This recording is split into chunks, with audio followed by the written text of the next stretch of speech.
out how much you could save on your electric bill. That's 866-208-8855.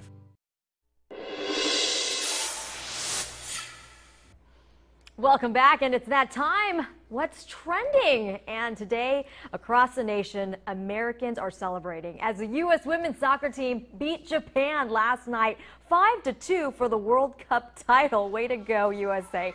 In Marlton, New Jersey, children on the Medford Strikers soccer team had a special reason to cheer. Look at them go. The star of last night's game, Carly Lloyd, who scored 3 goals, used to play for the Strikers when she was a young girl. And in downtown Chicago, well, thousands of fans watching the game on a giant TV screen celebrated as the clock ticked down and it was official. Team USA had won the title. In doing so, the Americans became the first country in history to win 3 women's titles.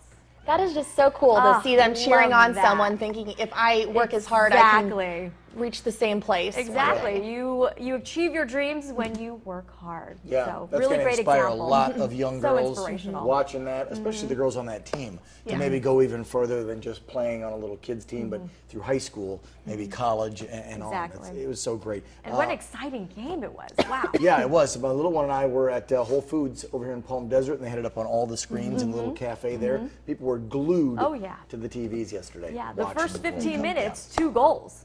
You know, like very impressive. Yeah, there for a minute I thought they were just gonna spank them. Like it was gonna be a shutout. Yeah, they were playing really well. 5-2, great score. Congrats, ladies. Way to go! Congratulations. An awesome title too. Like 3, right? 3 titles. 3 titles. Yes, yeah. 3 Very titles. Cool. 28 minutes past the hour. Coming up after the break, we will recap today's top stories. Stay with us. Don't go away. Tonight